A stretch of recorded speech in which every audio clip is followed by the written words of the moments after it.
All right, drivers. Well, welcome back to Inside Trucking. This is episode 10, and it is entitled very simply, one word, priceless. And that's what this whole show is going to be about.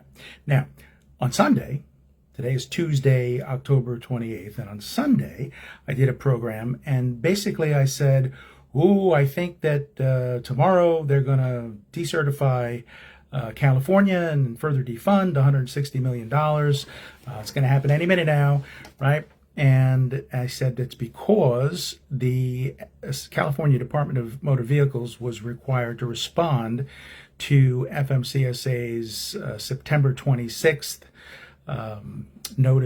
preliminary notice of non-compliance with Chapter 313 of the 49 U.S. Code, right? Title 49. And I said they had 30 days, and as of Sunday, the day had come, and they needed to respond by that day. It was their deadline. And so as of yesterday, which was Sunday's tomorrow, right, we learned that they did respond. Letter was dated, right, October 26th. So on October 26th, deadline itself, they did respond. And we got a hold of that through a Freedom of Information request to California DMV. And at 5 o'clock yesterday on Monday, they released that document to us, and we released it publicly all over social media. And then we started to go through it, and we started to read California's response. So remember, on September 26th, Jesse Elison, the general counsel of FMCSA, wrote them a letter and said, you are not in substantial compliance with the CDL program's standards. And so this was their reply. This was their response. And of course, here's FMCSA saying, you did it. And then on October 26th, here is California DMV saying, no, we didn't do it. We're not guilty, right? And so this is a long letter. I think it was like 16 pages or something like that, as I tried to synthesize and try to read through it, and it's a bunch of malarkey, okay, and it's our computer systems are not operational the way they should be, and we're fixing that, and by the way, what you accused us of doing was not required in in terms of the regulations as of that date that you wrote us that letter, September 26th, 2025. And they just gave a whole bunch of nonsense back to FMCSA. And it's crazy, what they said and what they missed. And so that's what this program is about, because this is really priceless, okay? So as California DMV is defending themselves, what they're doing is they're harping on to this issue of one of the things that FMCSA brought to their attention, and it's this issue of okay, so you gave out some licenses, right? And this is in the context of 25% of the non-domiciled licenses that we audited were all illegal, right? So the context of this is that FMCSA is saying to California DMV, when we looked at this, we realized, your sample set that we went through, we realized that you issued driver licenses, non-domiciled driver licenses, to people, and the expiration of the driver license was after their legal right to be in the country, and ergo, they could use that driver license to try to purport that the authorities, the government, in this case the state of California, says they can be in the country after the federal government said, they can't be, right? So that's kind of one of the issues. And so California really, goes to town on that issue, right? Department of Homeland Security, says we can do this, and there's nothing that says we can't, and all this nonsense. But there's something that they do, and I pointed this out late yesterday. Some of you may have caught it on social media. What they do is they put their foot in their mouth, and they made essentially an admission. and that is an admission that they are, in fact, in substantial noncompliance, in my opinion, of CDL program standards. I'm going to tell you how we came about this and what the deal is here, okay? So the first thing that you have to understand, right? We've kind of simplified this up until now by saying, look, there's a regulation, and the regulation says that you're not supposed to have a CDL unless you are a U.S. citizen or a lawful permanent resident. We kind of left it at that. But there is another part to that. And so I'm going to read, this is 49 CFR 383.71. And by the way, before I do this, excellent conversation going on over on Facebook with Robert Dennis Murphy, right? Coffee with Bob, about whether, we need a law to put people out of service, and make sure that the states are issuing CDLs to people they're supposed to, people who speak English, and as we'll see in a moment, U.S. citizens and lawful permanent residents, right, or not. And some people say, oh, there already is a law, right? They're talking about a regulation. And so Bob does a great job, and he gets frustrated, some people, poor Bob. And he says, look, there's a difference between a law and a regulation, right? And so I try to chime in there too. And I said, well, Bob, the way you explain this to these people is you go by the actual codification, right? You go by the citation, what you're looking at, right? So everything in transportation in the world of law, federal law, and regulations, all Title 49. And it's either Title 49 of the United States Code, USC, in which case you're dealing with a law, or it's Title 49 CFR, Code of Federal Regulations, right? So there's an easy way, once you're looking at something, to figure out if it's a law or if it's a regulation, right? And it's by the designation. USC is a law and CFR is a regulation. And in terms of who issues these, laws versus regulation, I'm not going to bore you with a Schoolhouse Rock presentation of, I'm just a bill. Remember that from the 1970s, some of you, right? But, Congress makes the laws and the bill is signed into law by the president. And then the regulations are all issued by the regulatory administrative agencies, right? Like FMCSA, US DOT. So 49 CFR is all regulations that are issued, promulgated, by the US DOT and its operating administrations like FMCSA, right?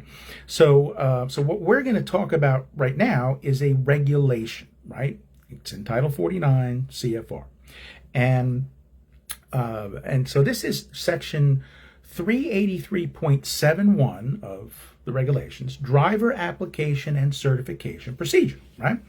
And by the way, we've cited this, as I'll tell you, to the Attorney General in reference to our request for a RICO investigation, a criminal RICO investigation of California DMV in regards to all of this stuff, right? So hold on to that. We'll be back to that in a moment, right? So under this section, 383.71, paragraph B, initial commercial driver's license. Prior to obtaining a CDL, a person must meet all of the following requirements, right? It's a whole bunch of things. You got to be over 18, right? And that's for intrastate. We know, interstate, crossing state lines is 21. But there's a whole list of things. And at the very bottom of the list, at the very end, there's subparagraph 9.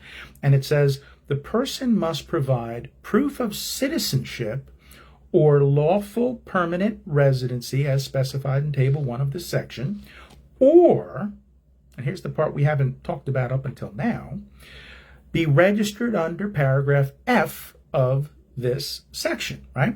Now, this seems to be, paragraph F seems to be what DMV is harping on, but they're not doing it in the right way because they're putting their foot in their mouth, and I'll tell you how and why, okay?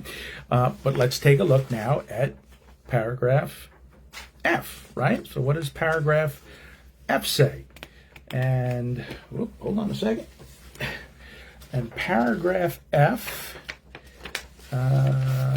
says, sorry, I got all of my paperwork here mixed up, and I can't find paragraph F. But paragraph F basically, as I recall, says that if you meet two conditions, right? And here it is, right?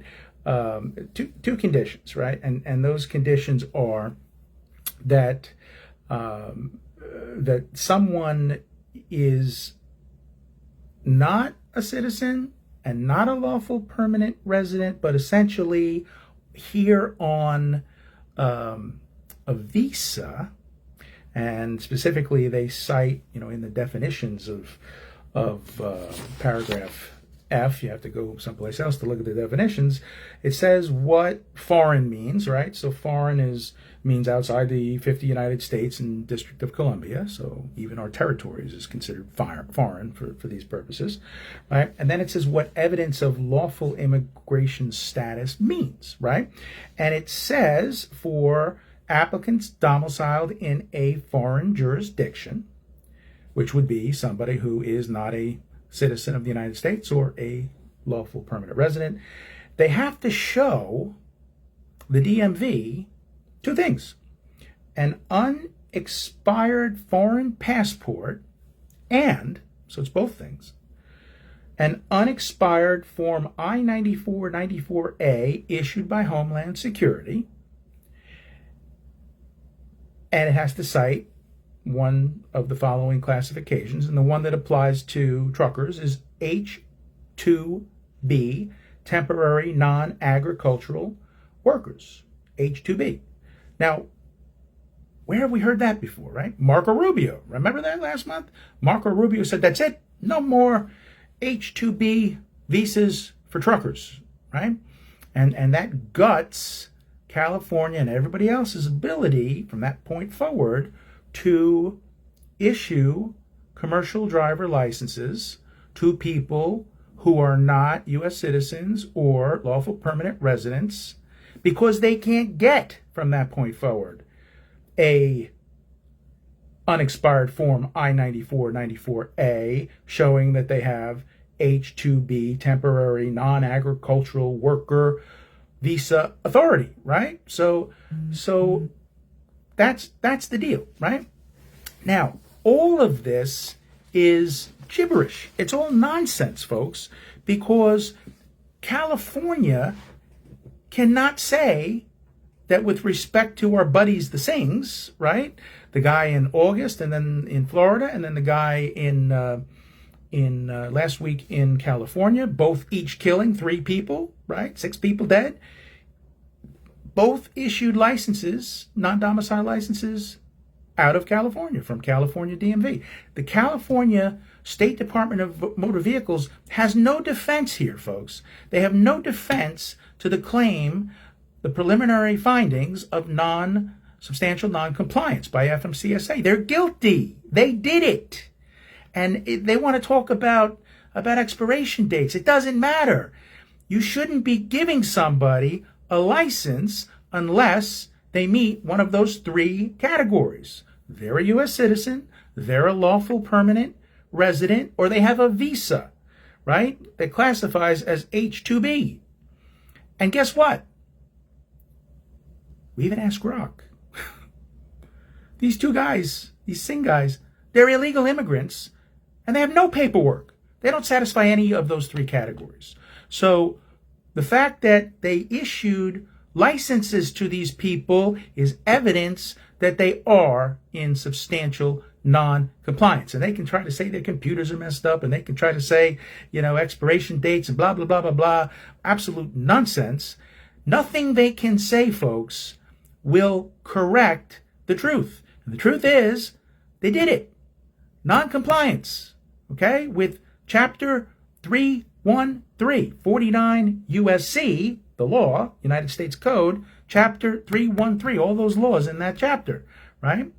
They did not follow the law because they did not follow these regulations that are enabled by that law.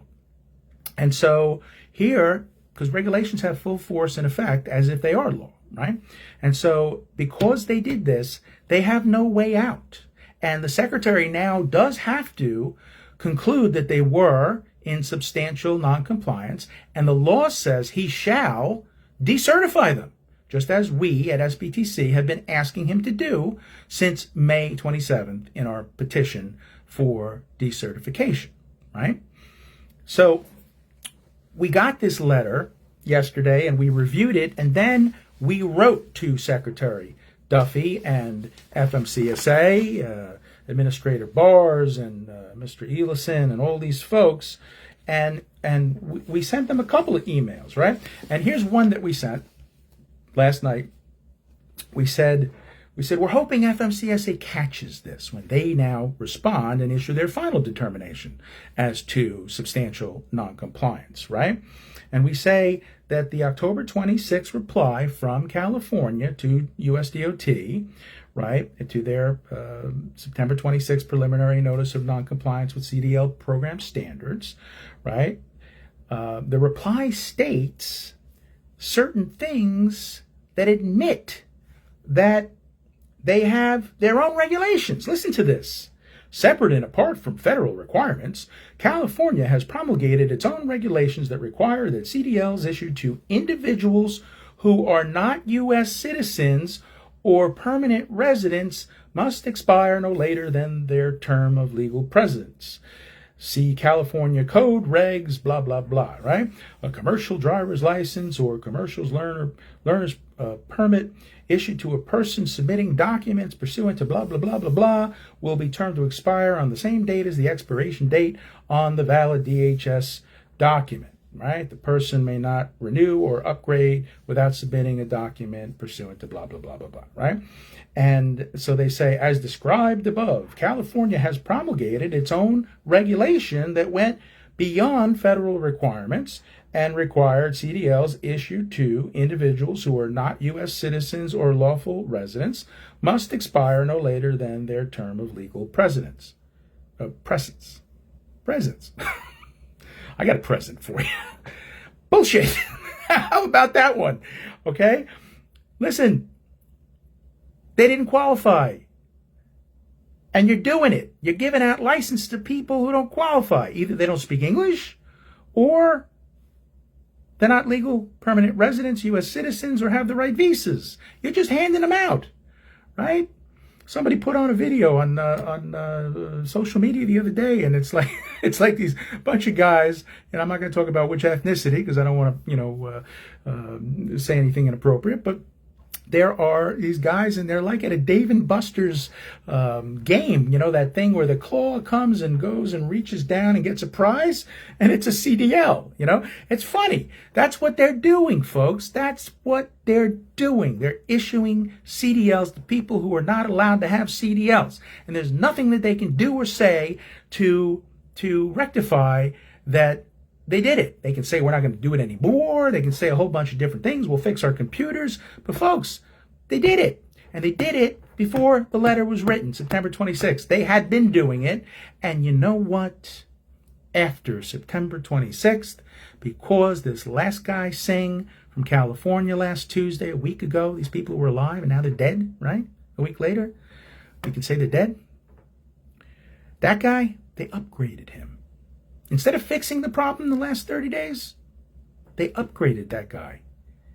He turned 21 5 days or so before the incident last Tuesday. And then they gave him a full-fledged non-domicile CDL, I guess, because the restriction was removed. He turned 21. He doesn't have to stay in-state only. Now he can go across state lines. And they were supposed to take his license away. They were supposed to call him in and say, listen, come in. We got to talk to you about that restriction. And they were supposed to say, okay, thank you for coming. Let's see your license. Thank you for handing me your license. Now you're not getting it back because we are removing the restriction, but we're also removing your license because you, sir, don't qualify under one of those three things.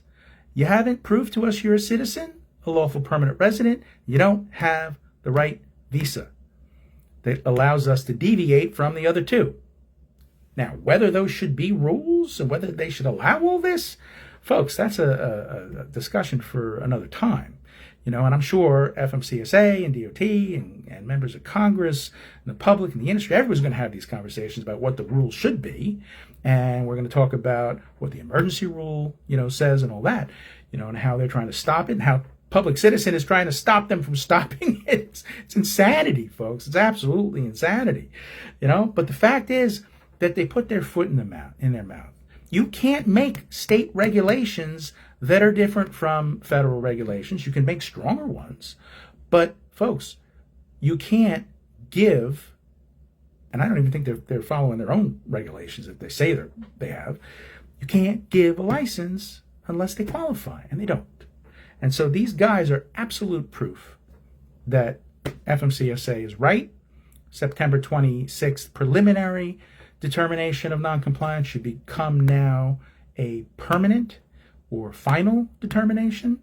And I'm sure that's what the guys at FMCSA are doing right now, because first you have to read that garbage that came in Sunday, right? And then you have to have meetings because, bureaucrats love to talk about, as a committee what we're going to do. And then you write the draft and then you show it to everybody. So that's what's going on right now.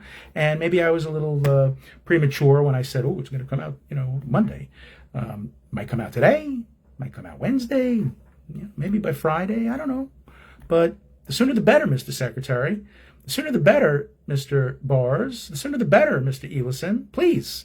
The public needs this because people are dying every goddamn week. 3 people last week. One person the week before that. 10 people before that throughout 2025 that we know about. Right? So what? You keeping a tally, folks? I'm afraid to go look at the news. Right now, what are we at now? Let's do the math. 10 plus 4 is 14. I don't want there to be a 15th tomorrow. Today. We need to stop this right now. Revoke their authority to issue CDLs, period. They are in substantial non-compliance. You have determined preliminarily that they are. You gave them the 30 days to respond. They responded on the 30th day. And now you make the final determination. And there's no way in hell that anybody could say that they're in compliance. Nobody at FMCSA, not the secretary, and certainly not California DMV and Governor I almost said Newsom.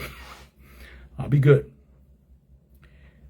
So we sent them a tweet by email, right?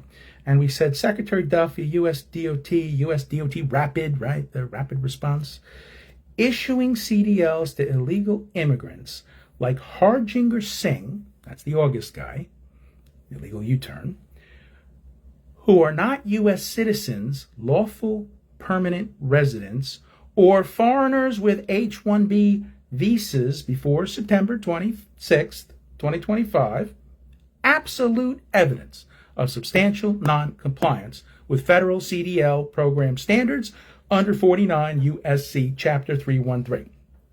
At FMCSA, upgrading one like Jashanpreet Singh in the 30 days that followed, folks, priceless. You just can't get any crazier than that. So that's the scoop today. We're still waiting for the final determination. It's coming. And again, the law says shall. So he has to decertify now once he concludes that they are in substantial noncompliance. There's no discretionary authority here whatsoever. He can take that $160 million away in addition, but he shall decertify. There is a petition before USDOT for him to do so. I filed it as SBTC on May 27th, 2025. I decided not to go to the barbecue on Memorial Day weekend and work instead on this because it's that important. That many people have died. And so now he shall. And so we're going to hold him accountable to that. We think he's going to do it on his own. This guy is fantastic. Don't get my, don't take my zealous advocacy, saying, the secretary must do this and all that, as anything other than, this guy is on the right path, and it's just a matter of he's got to just get to the finish line and do this. And we know he's going to do it on his own because he wants to do it, because he wants to keep people safe. And, quite frankly, I'm going to say something that I didn't plan on saying, right? But 2028, next election for president, I think this guy should be on a ticket. And quite frankly, I think it should be Marco Rubio and Sean Duffy. And I think that would be in the interest of the country and in the interest of our national security and our domestic security, because Marco Rubio's out there and he is, really, the most zealous Secretary of State, that I've ever seen. And that's on the foreign policy side. And Secretary Duffy, man, he is all over, these things, including the issue of, air traffic controllers, and the government shutdown and not being able to pay them, and this issue of ELP and this issue of illegal immigration. And he's hit the nail on the head, folks. You know what this is about, this woke policy in California? It's about making sure as many illegal immigrants can get driver licenses as they can give out so that they can use them to go and illegally vote. And who do they vote for? They vote for Democrats. So that's what this is about. And that's why you're seeing so much resistance and defiance from Governor Newsom and the Democrats in California. And geez, the whole national situation with the government shutdown, folks. It's about making sure the Singh brothers, they're not really related, but I'll just call them that. The Singh guys, they have taxpayer-funded health coverage while they're illegally in the United States, illegally driving trucks, killing American citizens. 3 each, if you're keeping a score. So that's it, folks. I can't wait to get back on again and tell you that final determination has been issued. It should be out any minute, any moment, any hour, any day, and it can't come soon enough. So I'm James Lamb, host of Inside Trucking, Executive Director of the Small Business and Transportation Coalition. I thank you for tuning in midweek here as we do this special episode of Inside Trucking called Priceless, because it really is. It's like one of those old MasterCard commercials. It's there's nothing else that you can say besides it's just priceless. So that's it, folks. Thanks for tuning in and helping us keep the roads safe and help us make the roads safe again. Thank you. Take care.